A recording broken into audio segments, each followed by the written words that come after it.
ठीक है अल्हम्दुलिल्लाह। भाई भाई की बनाना जी पकौन जो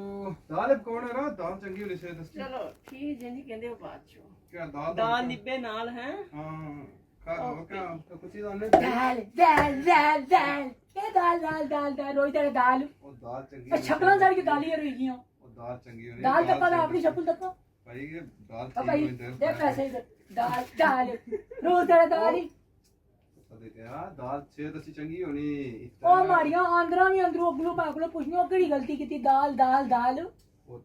दाल चंगी होनी चंगी चंगी दाल तो कौन दाल कुछ निब्बे नाल दाल खानी चाहिए दाल दाल निब्बे दाल दाल चंगी है ओ भाई छोले नहीं ओ पकाओ भाई। तो पानी रखियो ओ भाई हाथ जोड़े ठीक है भाई पता दे क्या भाई जाना बर्दाश्त ना मादा वो ऊपर चला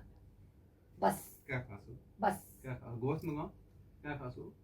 जो गोश्त? दारू खोए रा छोड़ो रे गोश्त खाने का ये गोश्त छोड़ो ठीक है यार जाओ भाई दाल दो दाल